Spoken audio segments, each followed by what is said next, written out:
Advocate Azhar Siddique साहब, पाकिस्तान के माया नाज माहिर कानून और सुप्रीम कोर्ट के सीनियर वकील। अजहर सिद्दीक साहब, हमें ज्वाइन करने के लिए बहुत बहुत शुक्रिया। सबसे पहले तो ये बताइए कि आप इमरान रियाज खान के केस को भी फाइट कर रहे हैं। बहुत से मजबूर, लाचार और कमज़ोर लोगों के आप वकील रहे हैं और आज भी आप कमज़ोर की आवाज़ बनते हैं और इसीलिए this is what you known for in Pakistan, माशाल्लाह। ये बताइए, इमरान रियाज खान की क्या खैर खबर है? हमें सुनने वालों को कोई उम्मीद की किरण दिलाइए। बहुत शुक्रिया मलिया। बात सिर्फ इतनी है, मैं ऐसी बातें नहीं करना चाहता कि जो रिसवाई की तरफ लेकर चले जाए, लेकिन मैं इतना समझता हूँ कि मुमलकत पाकिस्तान में इस वक्त आईने पाकिस्तान नाम की कोई चीज नहीं है। बुनियादी हक आपको हवा में मुअल्लक नजर आएंगे और इंसानी जान की इज्जत और कदर एक तिनके से जान गई। आपने लतीफ खोसा साहब के यहाँ देखा होगा जी जी, और आपको याद है मेरे घर 13 अप्रैल को बिल्कुल बिल्कुल ऐसे पेट्रोल पंपों से हमला, शक्लों से बंदे नजर आ रहे, स्टेट फायरिंग हुई और मैंने नॉमिनेट पर्चा दर्ज करने की बात कही, वो सरकार की मुद्दत में पर्चा हो गया। अरे कुछ नहीं हुआ। मेरे घर के कमरे, मेरे घर के दरवाजे के बिल्कुल सामने कैमरा है, कैमरे काम नहीं कर रहे थे। सही और बिल्कुल और मैं किसके हाथ पे अपना लहू तलाश करूं? सारे शहर ने दस्ताने पहने हुए, क्या मैं कहूं आपसे। और इमरान रियाज, एक इख्तलाफ होगा उनके तरीकाकार पे, वो इल्जामात के हवाले से बात, लेकिन एक बात तो रोजे अव्वल की तरह यहां हो गई कि पाकिस्तान में सहाफत एक जुर्म है। वो आप अरशद शरीफ साहब से शुरू हो जाए, बता दें तारीख में इन 13 सियासी जमातों को टू बनने का मकाम है। ना कोई है, ना कोई हया है। बातें करा ले बाप दादा की, लेकिन तारीख में ये याद रखे जाएंगे। बिल्कुल सही, लोग भूलेंगे नहीं। अच्छा, मैं अजहर सिद्दीक साहब आपकी तरफ वापस भी आ रही हूँ। हमें सलमान आबिद साहब ने भी ज्वाइन कर लिया है आपके साथ साथ, उनको भी शामिल गुफ्तगू करते हैं। सलमान आबिद साहब पाकिस्तान के नामवर सहाफ़ी उतार हैं, बहुत शुक्रिया सलमान साहब हमें ज्वाइन करने के लिए।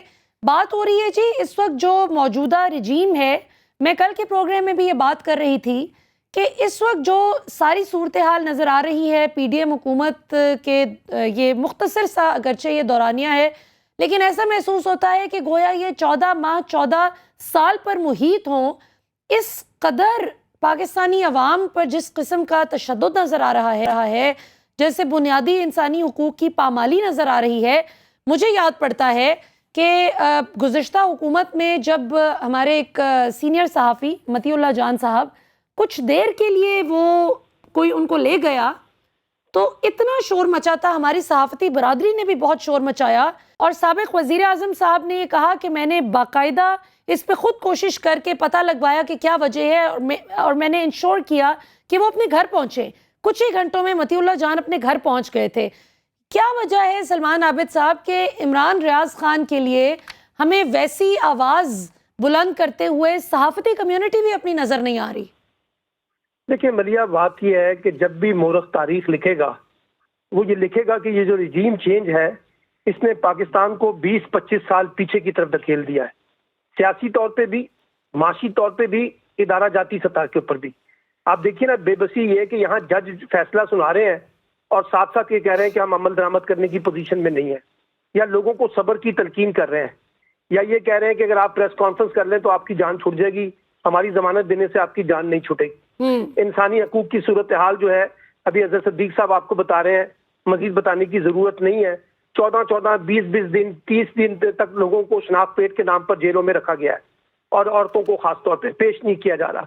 इंसानी हकूक की हालात तो ये है। सियासी बुरहान आप देख लें, माशी बुरहान आप देख लें कि सागदार साहब कहते हैं कि हमने जितना प्लान किया था, लगता यह है कि दुनिया हमें पनाह करना चाहती है, दुनिया हमें डिफॉल्ट करना चाहती है। तो ये जब भी मुल्क तारीख लिखेगा वो लिखेगा कि ये पाकिस्तान की तारीख का सबसे बदतरीन दौर था, क्योंकि जिस तरीके से हुकूमत का खात्मा हुआ, और उसके बाद जिस अंदाज से ये मामला को चलाया गया है, अच्छा, और कोई दुनिया भी चीज चाहती हमारी है, सीधी नहीं हो सकी है। सलमान आबिद साहब, दुनिया डिफॉल्ट करना चाहती है। इसहाक डार साहब ने ये नहीं बताया कि वो क्या चाह रहे हैं और वो क्या कोशिश कर रहे हैं, उनकी कोशिश की डायरेक्शन क्या है, क्योंकि मिफ्ता इस्माइल उनकी साहब को भी डायरेक्शन समझ नहीं आ रही कि डार देखिए, साहब की उनकी क्या डायरेक्शन है। देखिए उनकी डायरेक्शन बड़ी वाज़ेह है। वो ज्यादा से ज्यादा यहाँ से माल बना के वापस लंदन जाना चाहते हैं। इसमें कोई डाउट है आपको? मुझे तो कोई डाउट नहीं है। उनको कहाँ से पाकिस्तान का दर्द आ गया जब वो डील करके आए हैं पाकिस्तान और उन्होंने आके मिफ्ता इस्माइल को फारिग करके खुद वजीर खजाना बने हैं, तो क्या क्या दावे नहीं किए थे, क्या क्या सियासी और वो बड़के नहीं डील मारी क्या थी, है? माशी बड़के मारी थी। वो डील क्या है? यही है ना, डील ये थी कि बुनियादी तौर पे वो पाकिस्तान उनको आने दिया जाए और उनके खिलाफ कोई मुकदमा नहीं होगा, उनको कोई गिरफ्तार नहीं किया जाएगा, और उन्होंने एक लॉलीपॉप दिया था कि वो पाकिस्तान को माशी बुरान से निकाल सकते हैं। एस्टेब्लिशमेंट ने भी उनकी हिमायत की कि जी अगर वो पाकिस्तान को माशी बुरान से निकाल सकते हैं तो सौ बिस्मिल्लाह। अब जब नहीं निकल पाया तो वो IMF के ऊपर मलबा डाल रहे हैं और अपना रीजनल ममालिक के ऊपर डाल रहे हैं कि जी जियो स्ट्रेटेजिक तरीके से हमें आइसोलेट किया जा रहा है। कभी वो मिफ्ता इस्माइल पे डालते हैं, कभी इमरान खान के ऊपर डालते हैं। यानी अब आप देखिए ना कि वो वे आउट उन्होंने क्या निकाला है मिफ्ता इस्माइल साहब ने, जो उनकी मईशत के बड़े बड़े दावे हमारे टीवी एंकर करते थे और तजिया कार करते थे, या शहबाज शरीफ साहब की हुक्मरानी के बड़े बड़े शानदार कारनामे गिनाए जाते थे। अब शहबाज शरीफ की हुक्मरानी से क्या मिला? साबित हुआ कि जनाब वो जो उनको हमने आर्टिफिशियल बुनियादों पे खड़ा किया था वो सारा का सारा जाली था। बिल्कुल सही। अच्छा, अजहर सिद्दीक साहब, आपने सलमान आबिद साहब की आप गुफ्तगू सुन रहे हैं। अभी 2 दिन पहले खबर मिलती है जी कि रशिया से जो तेल है वो अल्हम्दुलिल्लाह पाकिस्तान मौसूल कर चुका है और अभी इंशाल्लाह देखेंगे कि पेट्रोल की कीमतों में बड़ा ज़बरदस्त कमी आने वाली है। लेकिन फिर हम सुनते हैं कि डार साहब ने पेट्रोल की कीमत को कांस्टेंट रखना ही बहुत बड़ा रिलीफ के तौर पे पाकिस्तानी अवाम को ये खबर सुना दी है। आप इस हवाले से क्या कहेंगे?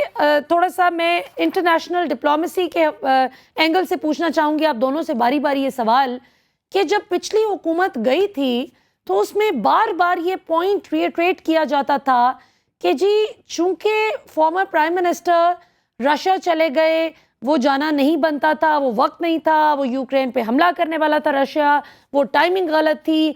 और फिर ये कि पिछली हुकूमत को यही हमारे अब के मौजूदा वज़रा जब अपोजिशन में थे सिर्फ 1.25 साल पहले तो कहा करते थे कि हमारे पास रशियन ऑयल को रिफाइन करने के लिए कोई रिफाइनरी नहीं है, कोई रिफाइन करने की सहूलियात मौजूद नहीं है। अब अचानक से 1.25 साल के अंदर अंदर वो सारे एक्सक्यूजेस गायब हो गए, तो क्या इस पर भी पॉलिटिक्स खेली गई? मलिया, इसमें तो कोई शक नहीं है कि पाकिस्तान में स्टेट्समैन नाम का कोई लीडर मुझे बता दीजिएगा। तारीख याद रखेगी, इसमें एक ही लीडर आया और उसका नाम है। मैं चूंकि ये मेरा है, मैंने ये पेट्रोलियम की क्वालिटी के ऊपर, प्राइस मैकेनिज्म के और स्टोरेज पे बहुत काम किया है। अच्छा, इतना बड़ा गोरख धंधा है, इतना बड़ा ये गोरख धंधा है, इसमें अरबों रुपया बनाया जाता है, खरबों रुपया, अरबों नहीं खरबों रुपया। इसलिए इसको रेगुलेट नहीं होने दिया जाता। मैं तारीखी बात बता रहा हूँ, 2015 में जब मैंने प्राइसेस चैलेंज की थी तो यही अपना यही इसहाक डार साहब मौजूद थे, तो इन्होंने वहां कोर्ट में आके ये बयान दिलवाया कि हमने बजट के टारगेट रखे हुए, जून तक हम कुछ नहीं करेंगे। अच्छा, जून के बाद तरीका वारदात क्या करते थे ये कि पेट्रोलियम की प्राइसेस गिरती थी, इधर से सेल्स टैक्स बढ़ा देते थे, पेट्रोलियम डेवलपमेंट लेवी बढ़ा देते थे। इमरान खान के दौर में आकर ये हुआ कि उन्होंने सेल्स टैक्स भी तकरीबन 0 के करीब ले आए और 17% के करीब ले आए और उन्होंने पेट्रोल की कीमतों पे तवाज़ुन कायम किया। और देखें उन्होंने ये ठीक रकम, अब भी अगर आप उठाकर देख लें कि अभी एक तो मैंने आपको बता दिया कि यहाँ पेट्रोल ये कॉर्पोरेट वर्ल्ड का सारा खिलाड़ा गेम है सारी, और ऑपरेशन रजीम चेंज में वो सारे लोग शामिल थे जो चाहते थे कि चाइना का ब्लॉक और ये रशिया का और टर्की ये लोग ना आ सके और अमेरिकन डोमिनेशन रहे। तो आज जो ये शक्ल बन गई है कि इमरान पे जो इल्जाम लगाया गया कि वो उस तरफ चले गए, आज तारीख साबित कर रही है कि इमरान खान ने सही फैसला किया था और वही एक टाइम था कि जहां आप इनके चुंगल से निकल सकते थे। और आज CPEC जो रोल बैक करने वाले लोग हैं आपके सामने आ जाएंगे। ये 1 बेल्ट 1 रोड क्या है ये भी आप लोगों को समझ आ जाएगी। इमरान खान ने एक पूरी दुनिया के अंदर एक सिनेरियो बनाने की कोशिश की और वही हालात हैं जो जुल्फकार अली भुट्टो को जब सियासत से निकाला गया, जब उसने अभी देखिए आज वजाहतें दे रहे हैं, आज वजीर कानून दे रहे हैं, वजारत दे रहा है कि हमारा एटॉमिक प्रोग्राम सेव है, और फिर तुम लोगों पे लोग एतबार क्या करे?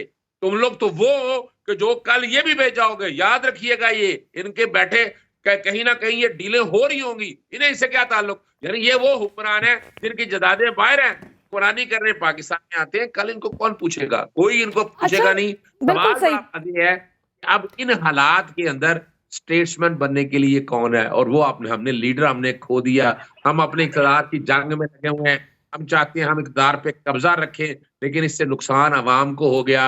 अवाम 15-20 साल पीछे जा चुकी है, रुपए की कीमत गिर चुकी है। पेट्रोलियम के अंदर ये जो है ना पेट्रोल जो डीलर है, ये के अंदर बैठकर, ये आप याद रखिएगा, एलएनजी की डील आप समझे ना। मुझे सिर्फ यही बता दें कि जो रशिया वाला तेल है वो पहले इंडिया जाता है, दुबई बीच में आ गया, फिर पाकिस्तान आता है। तो ये कौन जवाब देगा इसका? इस कौम के साथ ये जुल्म और खिलवाड़ का आज कहाँ की नैब? कौन जवाब आज कहाँ देगा? के वो इदारे जो करप्शन के बारे में कहते थे जी, आज आपने कंप्रोमाइज कर लिया है। उन लोगों के साथ आप हाथ से हाथ मिलाकर बैठ गए हैं जिन्होंने इस मुल्क की तबाही में एक मेन किरदार अदा किया है, और आज वही लोग आकर सामने बैठ गए। अब तो सवाल होंगे और सवाल होते रहेंगे। बिल्कुल सही जी। नाज़रीन, यहाँ पर वक्त तो एक शॉर्ट कमर्शियल ब्रेक का, ब्रेक के बाद वापस आएंगे तो गुफ्तगू के सिलसिले को आगे बढ़ाएंगे। सी यू आफ्टर शॉर्ट ब्रेक।